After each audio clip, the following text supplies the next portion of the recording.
Well, big shout out to everybody out there in radio podcast land. I hope you're doing well. Hope everybody's, really, not getting some wrestling fatigue. I mean, we're loving it. It's been a really busy few weeks, and it's not stopping for us here. We got 2 more awesome PLEs to talk about going into the weekend.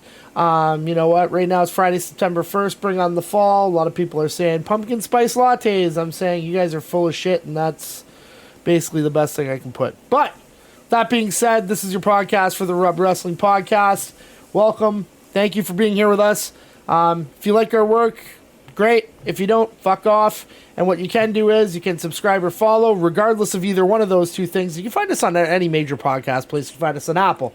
You can find us on Google Play. You can find us on Spotify. A big one for us, you can find us on YouTube. You can find us basically everywhere. And you can find us on any social media aspect with our amazing, Chris, I was going to say his last name, but I don't know if he wants me to say it on this podcast. Don't really give a shit. But Chris does all the work on the social media pages. All Josh and I do is we just share those things and sometimes add stupid comments. Find us on there. Talk to us. Say hi. Do what you got to do. But we're going to follow all you guys and all your views on Captivate. So with that being said, we got our illustrious panel. Chris, how's everything going with you? I asked you. You're wearing a golf shirt.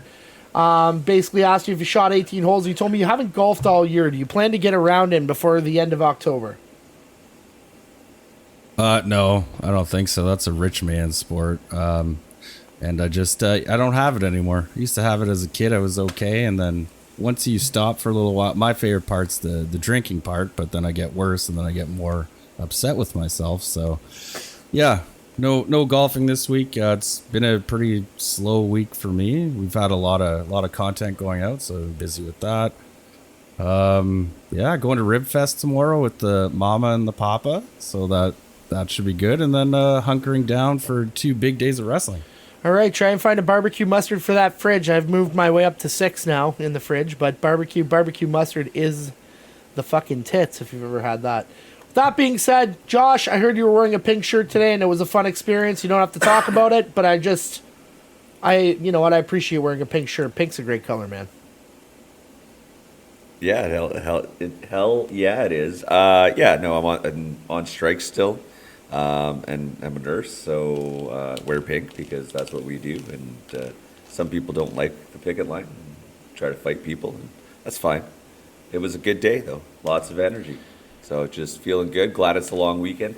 Labor Day weekend. Not much labor happening at my workplace. All right. Yeah, for all those international people who listen to our podcast, maybe the one person from Argentina, basically what we really want to say here is that we're Canadian and we're proud Canadians. We're proud enough to do like the proper things, but we're proud Canadians. So it's Labor Day weekend. We get Monday off, and for those that don't, go fuck yourself.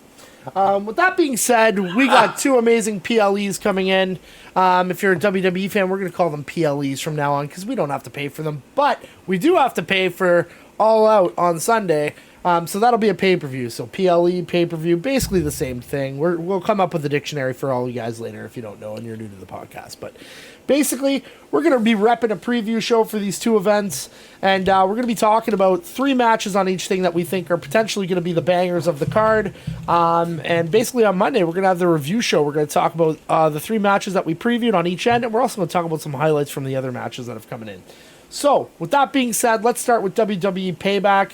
WWE runs about, 10 PLEs a year, 12 PLEs a year. I wouldn't go out and say that this is one of the major ones. We like to call these PLEs filler PLEs, and that's definitely what they are. Doesn't mean title changes can't happen, but we're going to basically kick off the WWE Payback card with one of our biggest matches, and we're going to work our way up to probably what's going to be the main event. But we never know. We never know the main event when we go. But we're going to start with the undisputed WWE Tag Team Championships in a Steel City street fight. We got Kevin Owens and Sami Zayn versus the Judgment Day, which will be comprised of Mr. Money in the Bank, or Senior Money in the Bank, Damian Priest and Finn Balor. Chris, when you look at this entire card, we'll talk about the other matches. I think this could be one of the sleeper matches of the evening, especially with these 2 teams really kind of creating a story of them really wanting to hurt each other. Do you think that this could be the banger of the show? Could this steal the night for WWE Payback over Seth Rollins and Shinsuke and Rhea Ripley and Raquel Rodriguez? Yeah, for sure. Just looking at the talent in the match, it could be your banger of the night. Really, I mean, Finn Balor always brings it. Kevin Owens and Sami Zayn, they don't slow down. Damian Priest, like since his Money in the Bank win, he's been looking pretty good. He's been looking less stiff in the ring to me lately. So this one. The street fight can always take away from what the match can be, because we know there's going to be a whole bunch of spots put in just for that. But yeah, I mean, I love Zayn and Owens. They're still together. I assume they will feud at some point. Could we see that break coming tomorrow? Maybe. But yeah, to me, this one could definitely has the potential for a show stealer for the night. Excellent. I think it's really unique. I find that Owens, Zayn, and Balor are extremely good in gimmick matches. I find that they're great in steel cage matches. They really have a good high wrestling IQ to really take that home in these styles of matches. Priest, for me, still a little bit green for a lot of stuff. Just not super green in a wrestling capacity for how many years he's wrestled, but he doesn't have the big matches on the big stage like these other three do, right? And, we've watched Kevin Owens, we've watched Zayn, we've watched Balor and other promotions have these gimmick matches and really do a great job. So, it'll be really interesting. Do you think that Damian Priest really steps up here, Josh? Do you think that he's going to be a guy that we're going to be talking about, or is he an afterthought going against these other three that are already established superstars to the point where, Kevin Owens has held a Universal Championship, Balor has held a Universal Championship, Sammy has actually been the most over person in the company at one point. We know that hasn't happened for Priest, but do you think that he gets overshadowed in this match, or do you think that he's going to come out on top as the person we're going to be talking about on Monday in the review show? I mean, I think I actually really like Damian Priest. I like his work. I think his finisher is quite strong. He's got a lot of great moves.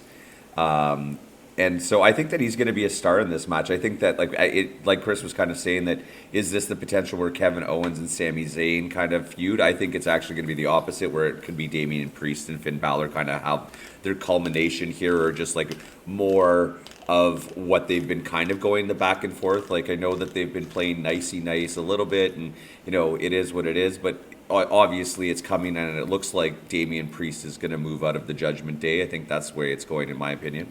And I think that Damian Priest could be a star here. I think because of all of the other three people in the match, that if they're trying to make Damian Priest the next big thing, putting Mr. Money as he is Senior Money in the Bank, I really think that he could get the rub from those two other wrestlers, and maybe if he has some interaction with Finn Balor because of some shenanigans that happen, then maybe he gets the rub from all three, and that's not a terrible thing. I think that he's got that size that the WWE likes. He's got that look, and because he's Hispanic, or Latino. He fits that, he gives that audience an opportunity to hear their voice and to see their face, and that's a really good thing. And I think that he's a rising star in this company. Yeah, that's a great point. Sorry, you go ahead, Chris. Sorry, Josh kind of said what I more or less wanted to say. Like, this could be, with the talent in the ring, that could put Damian over. Maybe this is the coming out party to the push. Yeah, there's so many ways that these stories can go, and they can diverge into two directions, right? You kind of talk about Owens and Zayn as a team, and we've always thought all the way through that they could potentially split. The X factor in this match is potentially JD McDonough, right? So when you're looking at that and potentially him talking, and a lot of people think it'll be, potentially Priest out of the Judgment Day, there's a lot of potential to have Balor out, and Balor and McDonough go on its other way. I think a lot more people are leaning towards, especially by your faces, that McDonough is going to join Judgment Day. But I think in a lot of cases too, like, that's another option that we do have. And I think when you kind of go forward in wrestling, sometimes it's good to have that paradox. That's something that's outside the box that you're going to have that can really move a storyline or a group in a different direction. Personally, I believe if you take Balor out right now, it could potentially kill Judgment Day, but I definitely don't know if that would be the case. I think you might actually have the Judgment Day or whichever version of the Judgment Day, like we were talking about, actually feud against each other. And, I think the glue to this whole thing has really been Rhea Ripley. And with her match coming up on this, which we'll talk about next, and still having Dom and all that stuff. I mean, that's a group that can technically break and still maintain the momentum moving forward, right? Now, not saying it's going to happen, but it's something that could potentially, with what we think about, could be an option for them moving forward for the storyline writing, right? Chris, go ahead. Josh, go ahead. What are your predictions for the match, fellas? Go ahead, Chris. Well, what I was saying is this would be a good way, if they don't break up Judgment Day, is to put a belt on Balor, because he's the only one without a belt right now. Be a good way to put a belt on them and kind of accentuate the feud of the Money in the Bank with Damian and Balor as well. So I'm gonna go out on a limb here and I'm gonna say Judgment Day takes it. Josh, go ahead. What do you do you want me to go? Or? I think that Kevin and Sammy are going to win, but I would love to see the Judgment Day win, because I agree with Chris. That would be great, because then that would give them all of them a belt and plus the Money in the Bank. But I think that Kevin and Sammy are going to go over. So I'm not going to really give my prediction. I'm just going to kind of lean toward whatever the betting odds are, and the betting odds are actually leaning towards the Judgment Day winning the titles here. So I'm not saying that it's going to happen, but we've seen some crazier stuff go down on pay-per-views or PLEs before. But in this scenario, I think, it's time. I think it could also really, you could still have a mess up that happens in the match, have them win the titles, and still have that tension between them too, right? So I think I'm leaning towards Judgment Day taking it home here, and but I think this could be a banger. I think it is an early kind of preview for potentially the match of the evening. And just so you guys remember, the Judgment Day has already beat these guys in a non-title match this year. So they technically are the champions anyway. So if they win, it's like kind of like whatever. The wonders that we go back, if you go back a few episodes to our thoughts on title eliminators, fantastic. The next match we're going to talk about is for the WWE Women's World Championship. It's going to be Rhea Ripley going against Raquel Rodriguez. Now, we've talked a lot about the women's division in the past. We even said it on the last podcast. We've talked about physicality. We've talked about stuff. Now, we got the two, biggest women in the division, strongest women in the division, tallest women in the division, most muscular women in the division, going out and potentially going to hurt each other on Saturday night. And I don't know about you. I don't think I've been excited for a women's match in the last 6 months, maybe with the WrestleMania match that came out, but I am really excited to see this match because I think it's going to be a barn burner.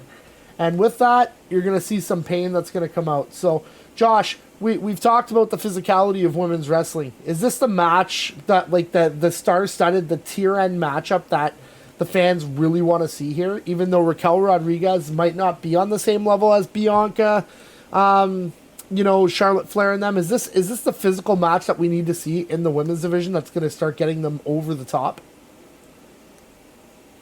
I mean, I sure hope so. I do have a concern that because they haven't worked, maybe they haven't worked with each other in a while. I'm not sure if they're going to be able to have the same type of physicality that they have with the other women with each other. They're both very strong and formidable. I hope that they do exactly what I want to see with the heavy hands, the strong maneuvers. I just don't know if they'll match up stylistically in the match, and I hope that they've worked well with the producers to produce a high quality match.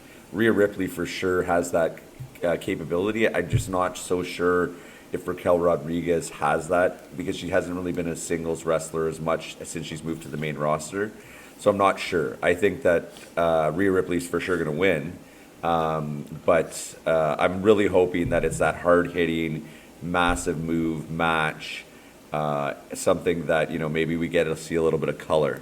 I'd love to see a little bit of color, but I maybe not on this card, and maybe on the other pay-per-view. But yeah, I think that it's going to be a banger, and hopefully it lives up to our expectations. Yeah, this storyline's really taking kind of a weird turn because it's actually kind of divested into, or actually, sorry, I won't say divested. I meant to say invested into using NXT as a secondary kind of storyline for this, with Dom defending the title, Rhea going to NXT. There was actually Raquel actually attacked Rhea on NXT. So it's pretty unique where we've had a couple aspects of this being like a really big fight, and that's kind of the fight, the feel of it. I wouldn't say it's like an MMA, like a big fight feel to it, but I feel like there's gonna be some punches thrown. Like I feel like it's gonna be physical, and I feel like I'm really excited to watch this. Now, Chris, we talk about, Rhea Ripley. We've talked about the women at WrestleMania, but we haven't talked a lot really about Rhea as, the title holder and her being the women's world champion. And you look at a lot of cases, Rhea's probably on the verge of becoming potentially one of the all-time greats. Do you think that she's already there in that capacity as a WWE legend? Like, if her career ended tomorrow, could she go down as one of the top 10 greats? Or does she still have to have these banger of matches to go through? Because clearly from what we've seen over the last year and a half, her work rate seems to be on another level compared to some of the other women's wrestlers. Yeah, like she's great. Her, like, the way she carries herself as a heel is great. Is she at that level yet? It's hard to say. It's hard to say. If her career ended tomorrow, would I put her up there? She'd be in my top 10. Would she be in my top 5? I'm not too sure. I need a little more time to think about it. But I love what she does, and I echo Josh. Like, I haven't been looking forward to kind of a women's match in a while, but this one, they have some history too. Like they're pretty good friends. So we see a lot when like friends get together, they want to put on a banger of a match, and yeah, we could see a stiff one that turns a corner. Again, I echo Josh's sentiment where I hope the producers are spending enough time making the match good the way they can, and I hope they just don't throw it away with some. Because I know we always say smoke breaks, but this one I'm gonna watch it, and I just hope it doesn't turn out to be a smoke break. I mean, the stage is kind of set. The stage is set for them right now to make a big bang with the women's division and show people that they're there for talent and they're good. So I just hope it goes the way that Josh and I think it's going to go, and I hope they kind of build from there. Okay, I have 3 things to kind of go about. Number 1, Chris, I'm really curious to find out where you ranked Kelly Kelly in the top 10 of your, if Kelly Kelly makes the top 10 of your all-time women's list. She definitely does not. Candice Michelle. No. Good man. Number 2, I just also want to let you know, I know that we're talking about basically a WWE event, but I saw an ad that came out about the 1000th episode of Impact. And in the women's division, do you know who's making a comeback on that show? Maybe only for one night only? Awesome Kong. Oh, no way. I am No going way. to watch that just for Awesome Kong. I don't care about anything else. I'm going to watch it. Because Awesome Kong, in my opinion, is in probably my top 3 for best female wrestlers of all time, just because of the sheer horror that she did when she was in matches. So that's my number 2. My number 3 is I'm kind of a little bit worried about how the card's set up. We're looking also, and we're not going to go in depth with this, but we're also going to look at a Becky Lynch and a Trish Stratus steel cage match. And the question is that you mentioned, you talk about the smoke break match or something like that, or go through. Does this Rhea Ripley match potentially have the ability to make that steel cage, that gimmick match that has been basically going on for 6 months, potentially a smoke break match as well? And that's kind of scary. You don't want that to have in that card. This is a card that both those women's matches have to be top draw for it to be a top end card. And if they're not, it's just not going to be, because right now there's only 6 matches on the card. It's going to be probably close to a 2-hour event from what we see. Probably over 10:30. And it's going to be short. So this is kind of what there's a little bit of fear on how, for me, watching Payback, and if you're going to sit there and watch it all the way through. So that's just my 3 things based on the match that we're seeing. I agree with you there for sure on like both these they both have to be bangers basically. And like if Rhea and Raquel tear the house down, I mean with Trish with her age and they're gonna put it in a steel cage match, like it's gonna have to be good. Yeah, they're going to have to be entertaining. I don't think they have to be the 5-star Meltzer rated matches. They really don't. But they have to be entertaining, and that's part of what makes a PLE or a pay-per-view so good is that those secondary matches really have to pull. And when you only have 6 matches to pull from, I'm not saying you have to be like Tony Khan and do 4-hour pay-per-views. You don't have to do that. But if you're going to do short shows, the matches have to be good on them. It's the same as running an NXT, like an NXT premium event on a Tuesday night. If you run a heat wave, you better have good matches for it. You're promoting it as such. And that's what you were doing. And I think if people were actually going out and paying, $40 for this, would you pay $40 for this? I don't think I would if I wasn't paying for the network, right? That's just my thought. Now, Agreed. for the main event of the evening, which probably will be the main event of the evening, and a pretty damn good storyline, probably one of the better storylines that we've seen on WWE Raw, which is for the WWE World Heavyweight Championship. Your champion, your hero, your god, Seth Rollins, versus a now evil, sinister, conniving Shinsuke Nakamura. Now, we've seen a lot of Shinsuke. Chris, you've watched a lot of Shinsuke Nakamura on NJPW. You've watched him be basically that superstar, the limelight stealer, everything that we've seen. And other than NXT when he first started, he's had a really tough transition coming over, to SmackDown and Raw. He's been an Intercontinental Champion.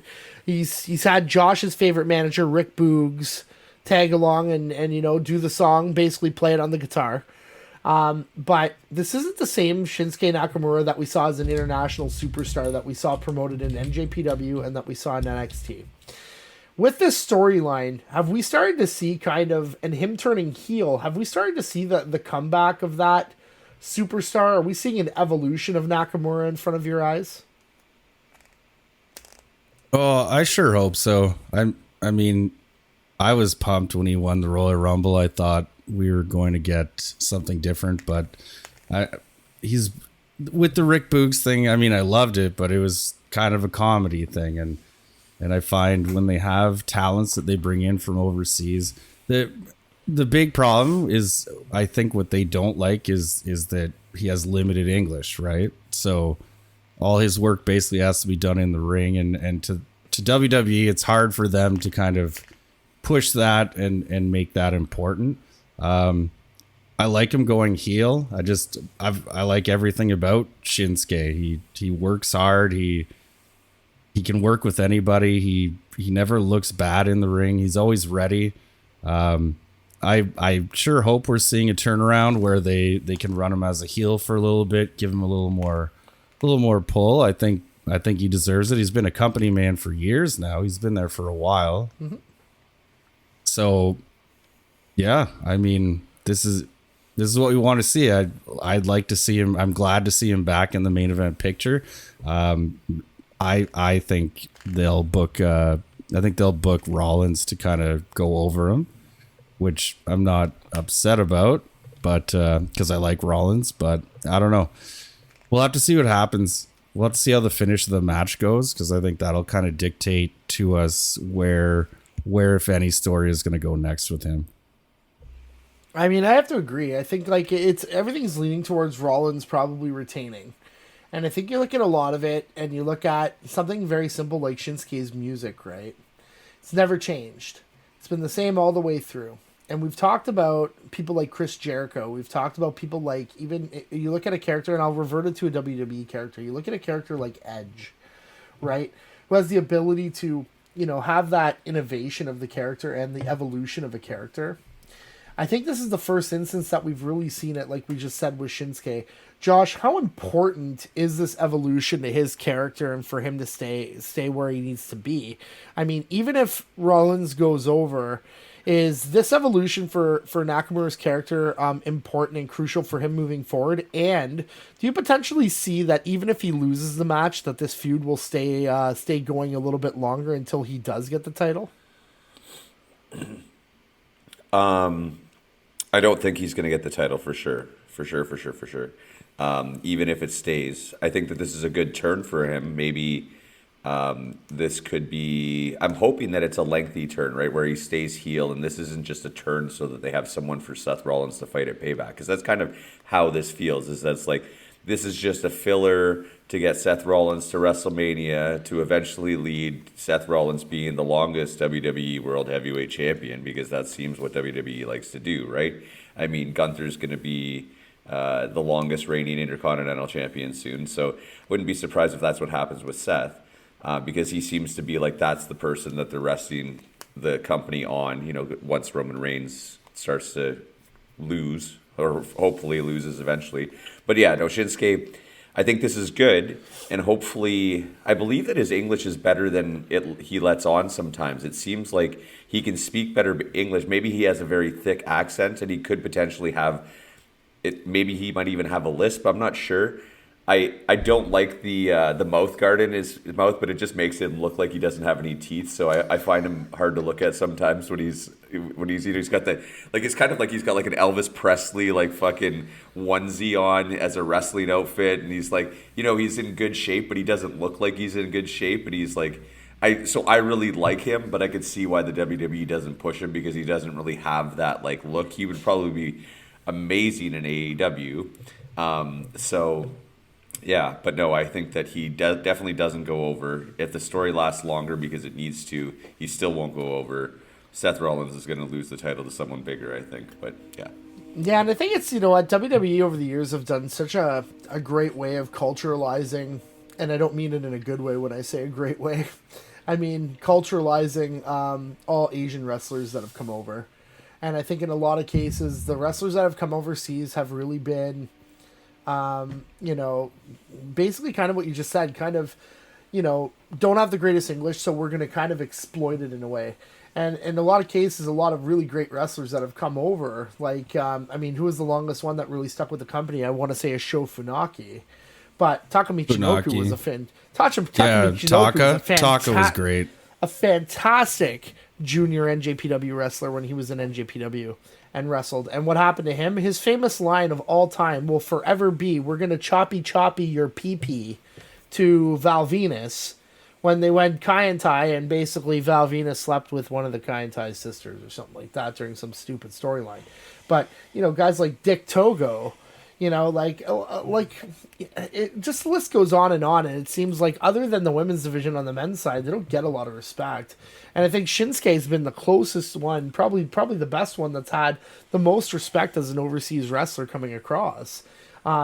I think it would be a shame if he doesn't walk away at some point with the WWE title or a Universal title at some point. I think it would be more the World Heavyweight Championship if he did. They gave the Japanese buzzsaw quite a pretty good run. Yeah, Tajiri had a good run too, but Tajiri was also used. We also forget that Tajiri was also used in numerous more comedic, stuff, and it was mostly around Tori Wilson. There was stuff with women involved where he was there, and different things, and he didn't say much. But it's the same thing. But he was used to, he had the ability to really demonstrate his wrestling capabilities in the ring, but he'll never be the same as he was in ECW when he was there, right? He was the Japanese buzzsaw there, And don't forget Yokozuna. He was pretending to be Japanese. True. But in a lot of cases, and he was also very afraid of spiders, unfortunately, and that's what caused his death. But it does the same thing, like Mr. Fuji. You have all, just like I said, the list goes on and on. But I really want to see. I really like to see this feud continue, and I'm really hoping it does, because I think we all agree that Rollins retains here, and if that's the case, we'd really want to see Nakamura potentially do something after the match that maybe knocks Seth out for a little bit until he can come back at one of the bigger major pay-per-views to really take that title, right? Okay. Other than that pretty much is going to kind of solidify what we're talking about for the PLE for Payback. We're going to move on to All Out at this point. All Out. So we have basically Payback will be Saturday night for those that want to watch. You can find that on the WWE Network. And those who are going to stream it illegally, you will, but we don't advise you to do so because the WWE Network is fairly cheap. However, we do have a pay-per-view that's happening on Sunday for $39.99, I believe. You can find it on the Fight Network, Bleacher Report, some other places if you're looking there. But basically All Out. And kind of unique situation. We haven't really seen this in a long time where we've had really close pay-per-views, let alone the biggest pay-per-view of all time, and then following up with another pay-per-view the week after, which is kind of weird. So the card that we've seen is, it's obviously not the same that we would have saw at Wembley, but we are getting a lot of people, and there are some good matches on this card. It's basically the card that we talked about originally for WWE was 6 matches. This is going to be 9 matches, and we're basically going to start this off because we really don't know where it's going to end up. I think we'll start, because since we start on the WWE side, we'll start with... I don't know, man. Let's start with Kenny Omega versus I said it wrong for 2 weeks in a row. I'm just going to say Takeshita. So basically Takeshita, Omega, and obviously the ever-looming Don Callis, who will probably be at ringside and potentially at commentary. Now, we saw what happened at All In. If for those that want to watch, you can actually find out what happened in the match in the All In review match, podcast that we did. Basically, Takeshita got one over on Omega that basically sets up this match. We had some glaring positivity for Takeshita moving forward. Josh, you're looking at this match right now. Does Kenny Omega get his revenge in this match? I mean, we talked about Takeshita being one of his students. Basically, he's Takeshita's mentor. But Takeshita does have Don Callis in his corner. Can Omega really pull this off, especially that he's had such terrible singles record since leaving Don Callis? Yeah, I think Kenny Omega is going to win this one, but I think this is going to be the match of the night for sure. It could be a 5-star Meltzer rated match as long as they get the programming right. Takeshita, an amazing athlete, so if he goes over, this fantastic. But I think that they're booking Omega to go over this one. But this is, like I said, this is going to be the match of the night, and he's a rising star. Hopefully, that push continues, and I can see him getting a belt eventually, especially with Don Callis being his manager. He's, it's needed. It seems like his English is okay, but he definitely couldn't cut a long promo. And it's interesting because they were talking about how he was a decathlete, so like he's an all around, like the best athlete in the. Potentially there, because to be a decathlete takes you have to be talented at so many different things.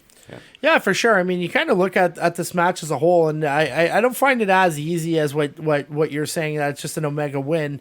I definitely am leaning probably towards an Omega win, but I mean, when we look at a lot of the stuff that we see here, I was thinking about the weekend, what I see when I look at Takeshita, and we're talking about his size, Chris, the other day, but you know who he reminds me of? Bolo Yeung from Bloodsport. Basically Chong Li, like in the sense that like it's the size, it's everything.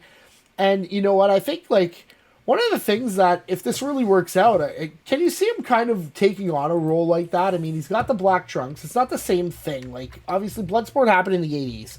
But if you were kind of going to take his character, would you not kind of want him to run with his character? Do you think that could kind of lead him to some international success by going through? And you're kind of laughing at me right now, but I thought when I was a kid and watched that movie, he was one of the most polarizing people I've ever seen in my life at that time, watching him, and he's kind of going around and he's killing people and breaking legs. And is that what this kid needs to be? To really get where he needs to go in this company? Like, I'm not saying like obviously storyline doing stuff like that, but not in real life, because that would be bad for professional wrestling. I think it's funny. I was laughing because I just watched the original Best of the Best a couple nights ago. Yeah, and Jesus. Tommy, I can't beat Daehan, but he beat him. But it's a great movie. I used to watch it at I'm sure sometime we'll have him on the podcast, Greg, the Portuguese Nerd of War. I used to watch it at his house all the time. So, but that's funny that you brought that up, because I did go through Bloodsport while I was looking at that. And you know what? The Bolo Yeung character, now that I think of it, you have this untouchable Asian who's big, who hurts people, who, that could be a total role for him. And I think he actually, now that you mentioned it, like when you watch him and the way he carries himself, he's kind of, maybe, I don't know if he's taking anything from that movie, but he can keep going with it because he's kind of got that character already. Yeah, I mean, he's got the black jacket, he's got the black trunks, he's got the brown noise music. I mean, love it. And it's great, and it just seems to be working, which is fantastic. Like, I mean, would you ever think like of that noise of a music, or just having that that dreadful sound coming out actually be something that's hilarious and actually works and actually sounds, pretty crazy? It's really interesting. But continue. Yeah, so I think we were talking earlier before we went live, but what I was saying is we might, it could be a possibility for a no finish. I mean, you have Don Callis, you have history between Callis and Omega. I don't know. I'm leaning towards a no finish here, like towards something that you don't have a set winner, and we kind of keep it going. I think it's hard for me. Because I don't think Kenny loses really anything if he takes an L, and some people say that he would here, and I don't agree. I think that Takeshita has everything to gain from it, and I think in a lot of cases, something that hasn't really happened a lot is that AEW's connection to NJPW in the US is massive, and I think having Takeshita as like a dead ringer and an international superstar is a benefit for both companies in both ways, shapes, or form. So basically, we're not just dealing with 2 sets of shows here, we're actually dealing with 3 and potentially 4 if he does ROH, right? So this is a guy that he's young, he's not in the prime of his career, but he can wrestle a lot. And I'm not saying burn him out, but I'm saying that you'd want him on an NJPW strong show. You'd want him on an ROH show. You'd want him in NJPW to try and fight maybe with some of the factions, especially if Callis, not even say like Omega's stuff, but you look at Best Friends and their connections to Chaos and stuff like that. You can have him go in and fights. He's a guy that can fight on Wrestle Kingdom and an All in Wembley and be in the upper part of the card for both. So there's a lot to gain here, I think, for Takeshita. I'm leaning towards Takeshita actually beating Omega. And I think this is probably the first time in the podcast where we've had 3 different outcomes on a match. Usually it's 2-1 or it's 3-0, and we usually agree. But, yeah, I think that's where it's going to go, guys. And I think it's going to be really interesting to see what happens. If Kenny gets the win, I'm not going to be shocked. But I think Takeshita has way more to gain out of it than Kenny does just losing that match. I agree, and I wouldn't be shocked if Takeshita won. Like, that's the thing. I just think Kenny's going to win just the way I'm looking at the matches. I'm just thinking it's like the way that it's going. I'm thinking try to think how Tony thinks, because Tony books, you can kind of see how Tony books matches, and you're like, okay, every pay-per-view he's got like a surprise, but he's also got like a very predictable baby face winning. Yeah, I think the key here is Don Callis too, right? Like, I think Don Callis has a personal vendetta against Omega, and the way that you end the feud is by ending Don Callis and Omega's feud. So I think if Omega wins, I think it ends the feud. Or they'll fight later on or something, or maybe Callis, like, there's so many ways you can go, but I see where you're coming from too, Josh. Like, it makes sense. Like, it makes sense either way to go. I like to think of how do you make the most money, and I think in the future you make the most money by basically just letting Takeshita win this and have him go over, right? All right, for our second match, we got kind of a really unique. Hey. What?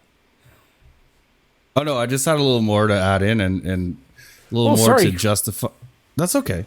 I just wanted to. Let's just before you go, let's just throw in a little bit of a rewind here.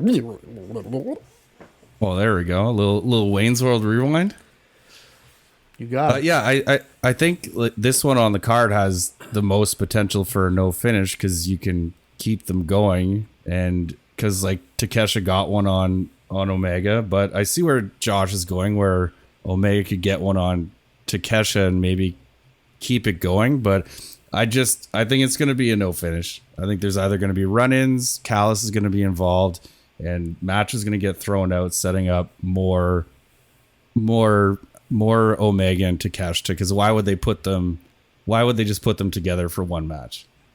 True, and I think another thing that can happen here too is that what we should do is the next time that we all get together, the person who wins this match doesn't have to pay for the tomahawk steaks.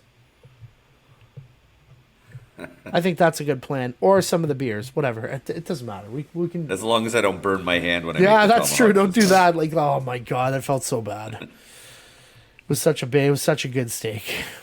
That going forward, Chris got his 2 cents in there. We're going to talk about kind of a really unique 8-man tag, and usually those probably wouldn't end up in what we're talking about. But all the members in this are actually in the talk of potentially being one of the best tag teams in AEW, and it's basically pretty darn close to being the 4 best tag teams, except for the champions, which would be FTR and the Young Bucks facing off against basically all of Bullet Club Gold, which is going to basically be Jay White, Juice Robinson, and the Guns.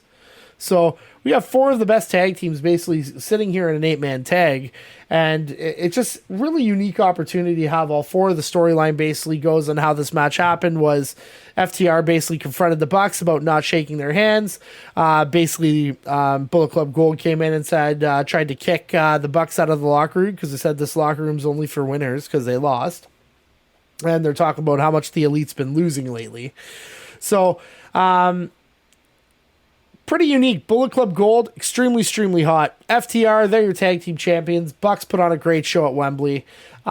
Chris, where do you see this one going? What do you see happening here? Who do you think is going to be the breakout star of this match, and who's going to take it home? Ideally, we see a little bit more Juice. We get Juice a little bit more camera time. The Guns have kind of been on the sideline with Bullet Club Gold, so I do see them maybe something towards the finish with the Guns, something. I'm looking forward to it. I don't have much to say about it. I'm kind of more interested to see how it goes. I don't have much of a prediction for it because I mean all 4 of these guys can go. The Guns are young. They look good. They can go. Jay White can go. Juice can go. Both the Bucks and FTR can go. So this is another match stealer of the night, basically. Is this just going to be something that furthers the feud between FTR and Young Bucks, or do we see Jay White and Juice get put in a position where they can challenge for the titles? Is what I'm wondering. I hope we don't see more FTR Young Bucks. They've wrestled 3 times. Their last one wasn't as good as the other ones, so I'm not too high on that. I would like to get kind of a new team that's been around a new team in Bullet Club Gold, either two, come out here and then be able to do something where they can go for the belts. I mean, the Guns have already held the belts. Jay White and Juice haven't gotten the belts, so I think it's going to be an interesting finish. I think we're going to see something that might jolt us like it did with the match with Omega and them at all in.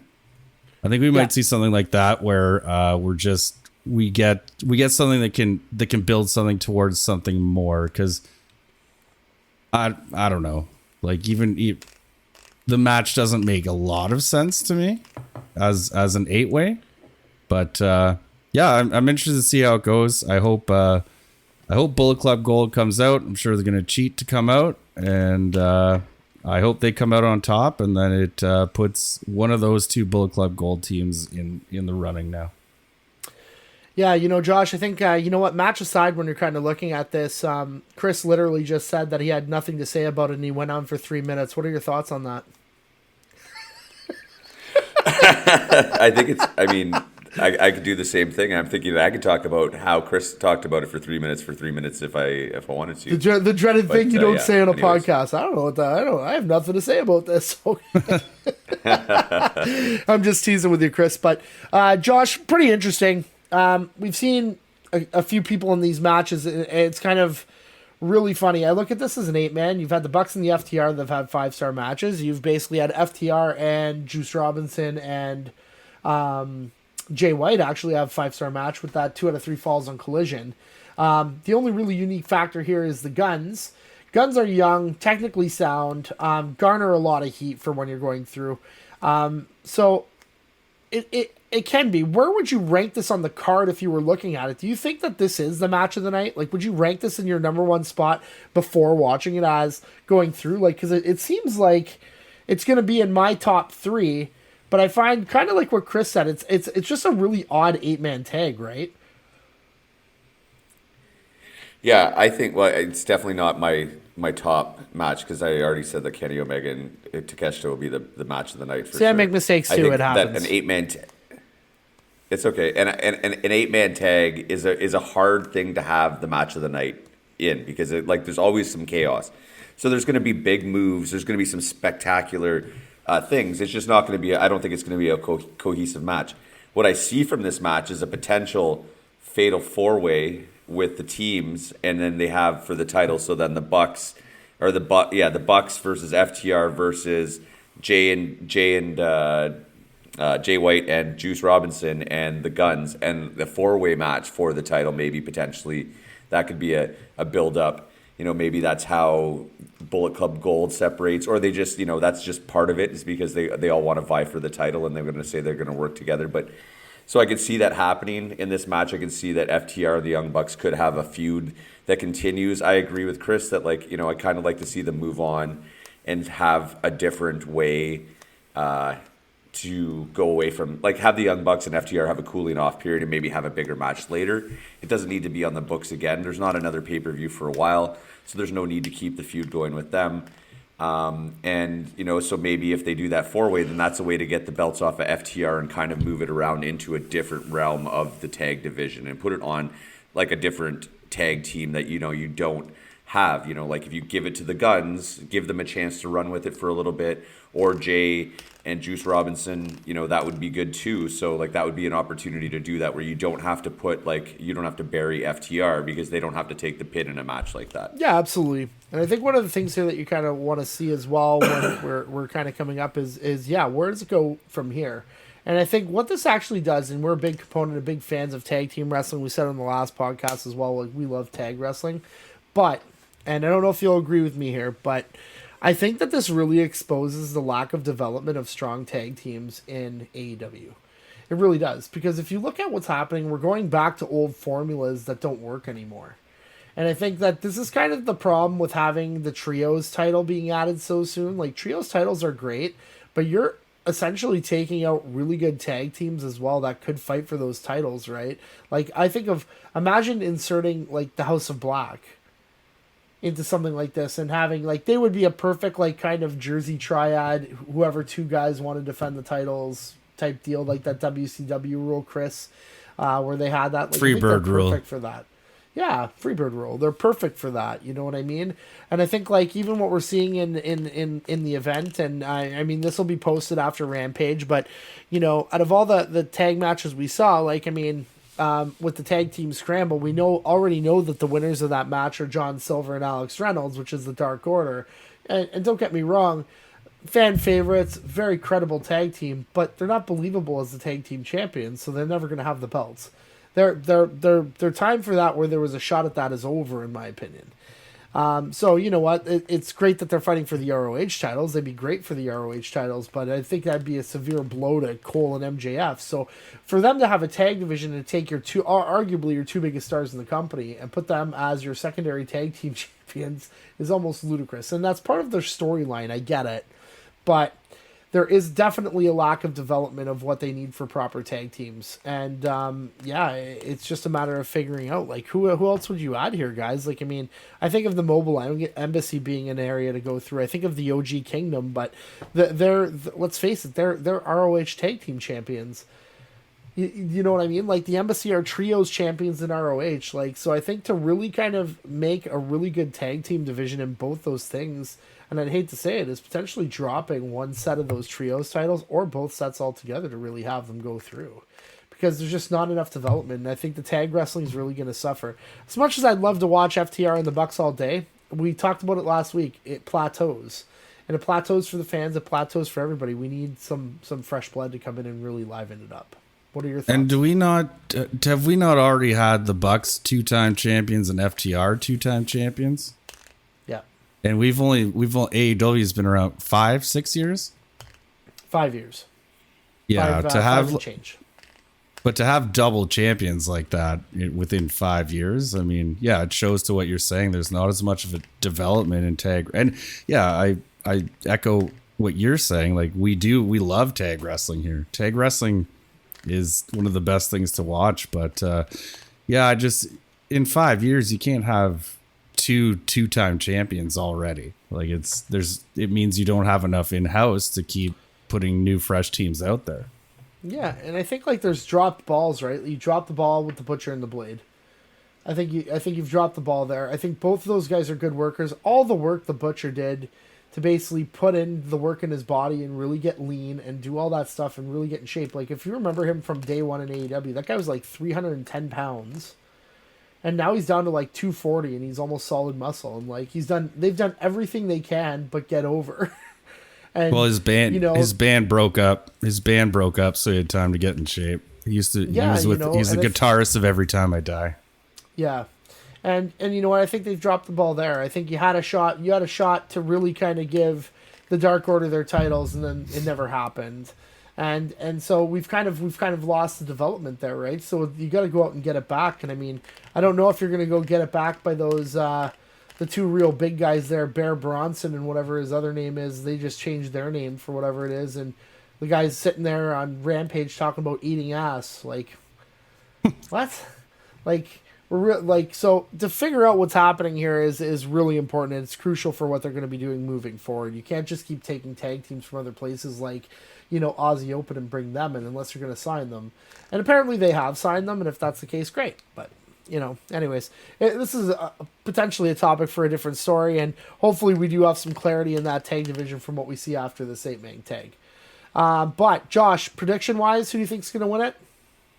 Did you already say or not? I can't remember. I think Bullet Club Gold's going to win this one. Yeah, I would have to agree. Chris, your thoughts? Did you say it? I can't remember. How we went on a rant there. Agreed. I think Bullet Club Gold will take it. They've been pushing that team pretty hard recently. There's no point giving them this stage and then putting a loss on them. Maybe another opportunity for a no finish though.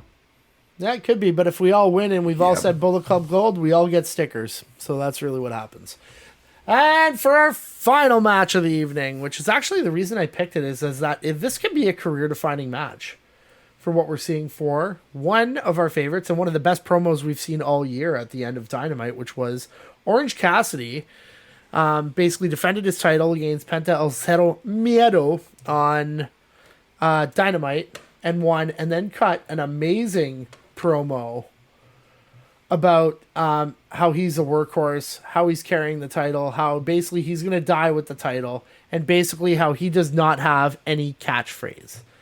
Now, he's going to fight Moxley at All Out. It'll be for the AEW International title. We've talked and heaped praised on Orange Cassidy until the cows come home on this podcast, it feels like. But, Chris, do you agree with me? Is this the career-defining match in Orange Cassidy's career? Oh yeah, it definitely is. This is the biggest name he's wrestled. This is probably the biggest single, because he hasn't done a lot of single stuff lately. Most of it's been with teams with the best friends.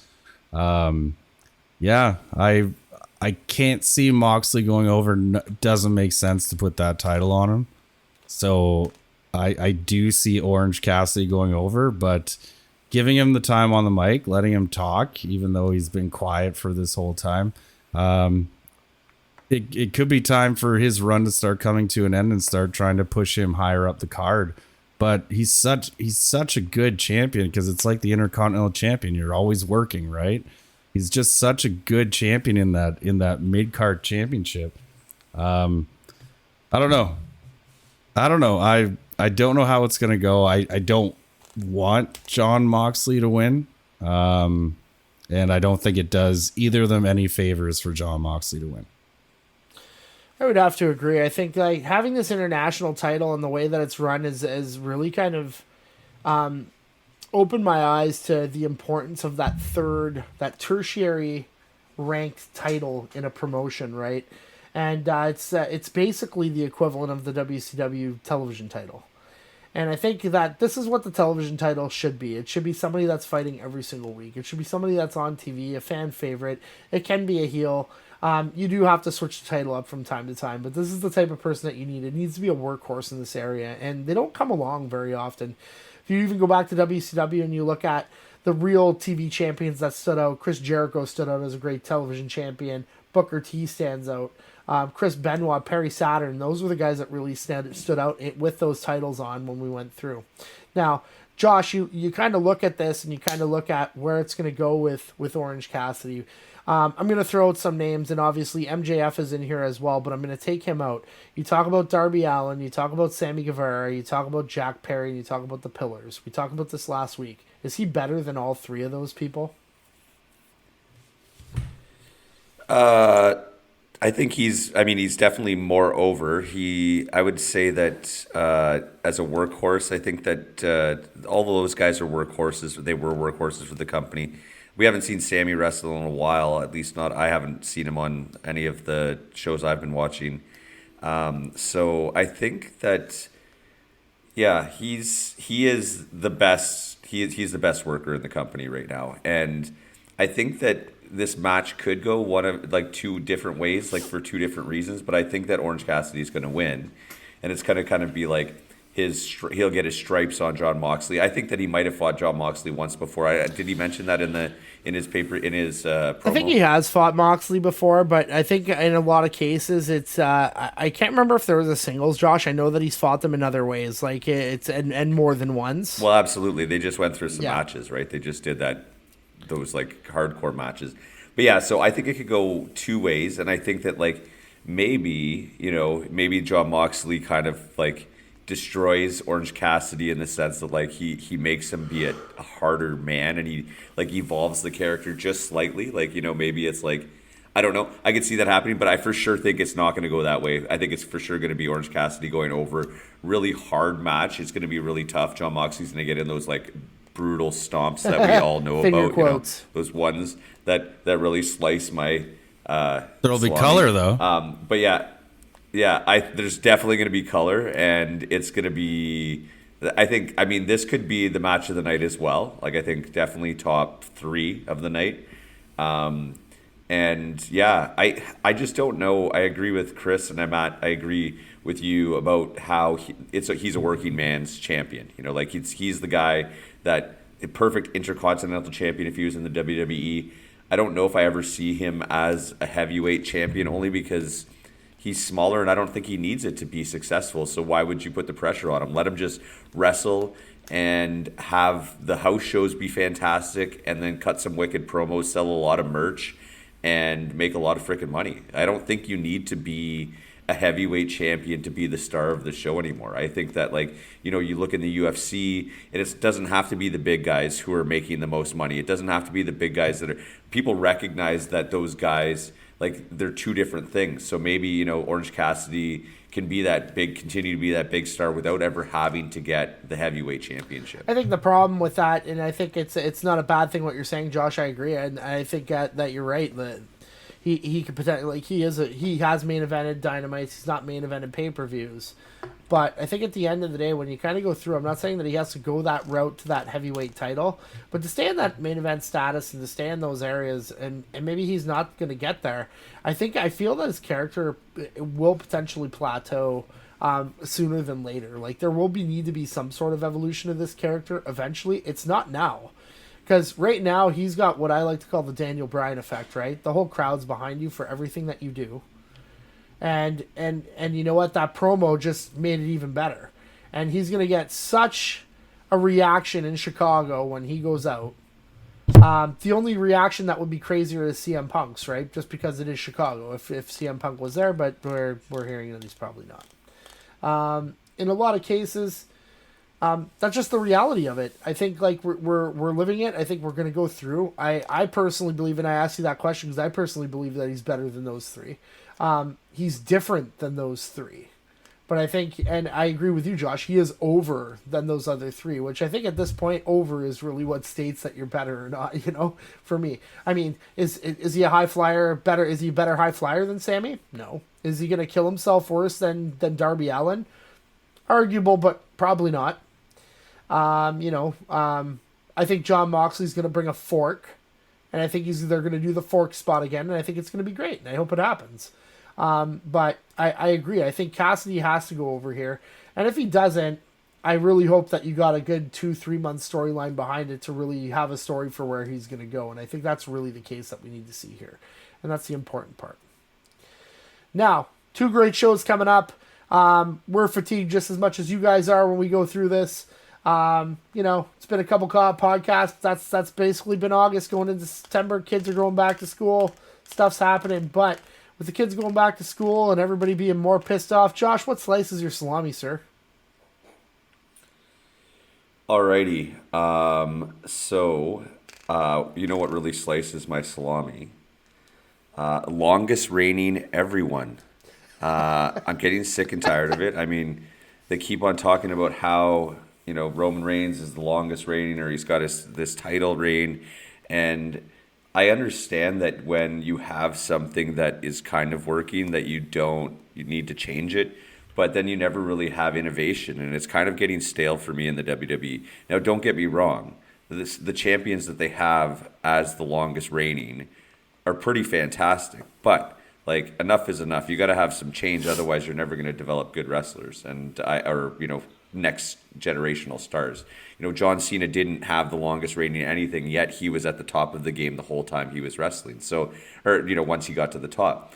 I think that it's just kind of a cheap way to, bring people, you kind of put, more stars on. I don't know. It's just, I don't like it. It really freaking slices my salami. It's been a long week, and that's what slices my salami. Fantastic. Can't wait to have a mortadella sandwich this weekend. It's going to be fantastic. Yum. Gentlemen, anything else that you'd like to add right now? Josh, Chris? Wu-Tang is for the children. Yeah, did you see that video? Oh, I did. With the kids? Fuck yeah, that's a good one. Shimmy, shimmy, yeah. Shimmy, ya, shimmy, yay. But with that being said... What? It may all still be a work. The truth is out there. I can't do the whistle anymore. See, I can't even do it. Do do do do do do. All right. With that being said, everybody, no matter where you are in the world tonight, good morning, good afternoon, good evening, and good night. We all from the Rub Wrestling Podcast, we bid you adieu. Bang!